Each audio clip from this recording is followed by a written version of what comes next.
for the hottest movie review on the internet today, the A-List Review.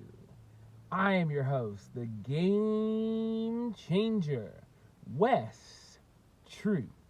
And as you can see, it's time to go back to the theater. And ladies and gentlemen, it is the first new release of 2019. It's the first week of the new year, which means, you know what movies get released the first week of the new year? Usually a crappy horror movie. But the quality of crap, it might not be so bad, and then there might be utter total shit.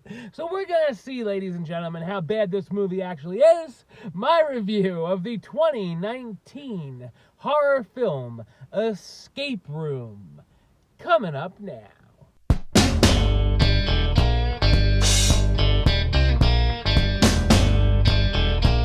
Six strangers are given an invitation from their family members or friends to attend and compete in an escape room for the chance to win $10,000.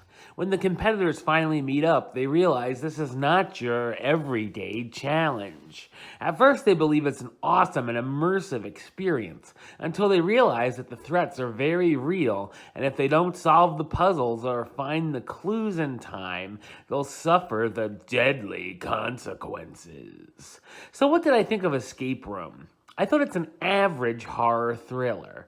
Escape rooms have become a pretty popular fad over the past few years, and while I've never attended one, I know a bit about them. The movie actually has a pretty decent premise, taking the games and spinning it into something twisted. Based on the trailers that made the movie look like a PG-13 version of Saw, I expected the film to be a lot worse than it actually is. Escape Room starts with a pretty interesting opening, grabbing the audience's attention at the get-go. We also get a nice quick setup where we meet the characters and get just a bit, but enough of info on them before seeing them start to get into trouble. We also learn more about them as the story goes on, and the clues the players get actually have to do with the things that haunt them about their past. The rooms here are also rather creative, from the lobby that almost sets them all ablaze, to the room that looks like they're outside in the freezing cold, and of course the room where everything is upside down.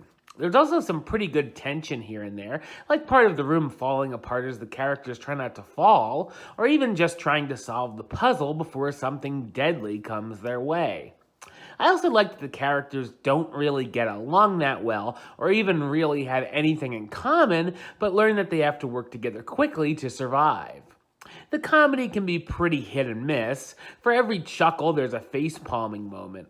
Of course, there are some characters who are more likable than others, and some that we have an easier time rooting for.